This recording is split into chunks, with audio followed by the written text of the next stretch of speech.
गोदागिरीर स्वर्णचूड़ पहाड़ उहाड़े सूर्य डुबु न डुबुणु आम गाँ पोखरिया डियारे डिबिरी जलिब ही जलिब।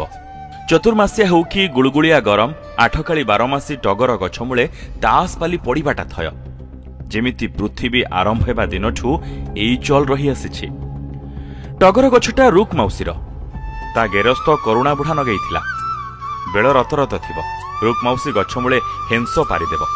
हेंस उपरे बेंगो मार्का दियासिली आउ कठे बिड़ी रखी डाक पकेब बहुकू।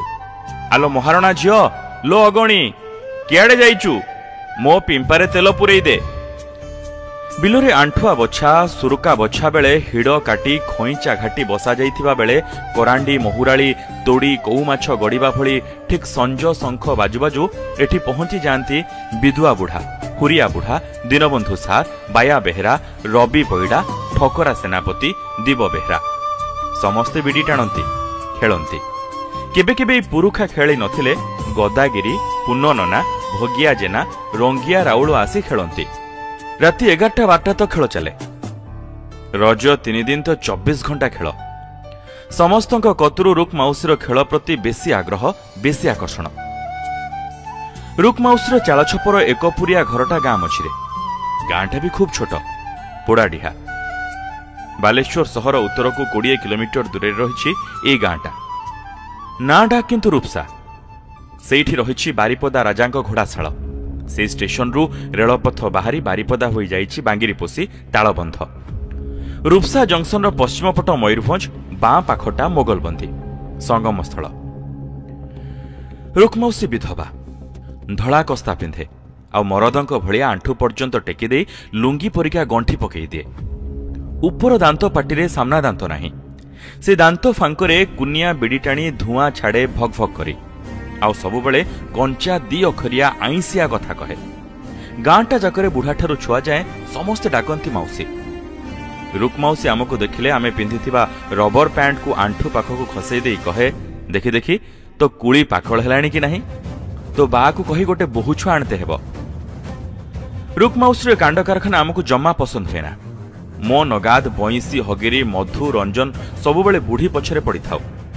केतेबेले ता बिड़ी चोरई नौ तो केतेबेले ता भाड़ीरू कुकुड़ा अंडा, केतेबेले ता तासपाली चिरी दौ तो केतेबेले ता बिछणारे बाइडंक गुंड बिंची देउ। दिने रातिरे बुढ़ी सोईथिला। आमे 5 जण चुपकिना ता हारकिन नहीं पोखरी सेपटे बणिया साहिरे थिबा 40 फुट उच्चा तेंतुली गछ डालरे टांगी देलु। रातिरे जेतेबेले ता निद भांगिला ता हारकिन गछ उपरे झुलुतिबार देखि आम सारा वंश को गोटे हेंसरे पकई 7 पुरुष उछालीला। सकाळ हेबा जाए गाँ कंपेई से एते गाड़ी देला जे सहीबाटा आम लगी खूब कष्टकर होई पड़िला। तही दिन टुहुटु चमजला खरा बेले आमे 5 गाँ मुंड शेष बगीचा पदारे बसी कियाकेंदा आउ बईचकुली खाउथिलु। रंजनटा टिके तेढ़ा बदरागी भी। केंदा खाउ खाउ से कहिला, साला बुढ़ी गोटे नवरंग नगैछि। आम माँ भौणी नहीं सुधुछि रे, चाला जे बुढ़ी को केंचे देबा। कथाटा सभिंक मन को भेदिगला। योजना मुताबक ठीक राति 11 गाँ मझिरे थिबा पुराणा झंकालिया बरगछ मूले ठाकुराणी तलारे पहुंचिलु। मधुगला सरजमीन तदंत सारे आसी कहिला, बुढ़ी फ्लाट घुंगुड़ी मारुचिबे। तास खेल जेमिति निशा सेमिति भी खटणी करे रुक मौसी। एबे सिना विद्युत रे रेल चलीछि, ए आगरु डीजेल ता आगरु कोइलारे स्टीम इंजिन चलुथिला। अमरी डांगरे पद्मफुल मार्का हलदिया 20 पैसीटीए कि सुकिबा आठणीटे खोसी चलंता गाड़ी रे ड्राइवर हाथ को बढ़ाई देले से मन इच्छा कोइला बाही दिए दल को बेलचारे 30 किलो 40-50 किलो। रुक मौसी ट्रेन रु कोइला किणे बस्तारे बांधी गौरांग जेना कोइला खटीरे बिके।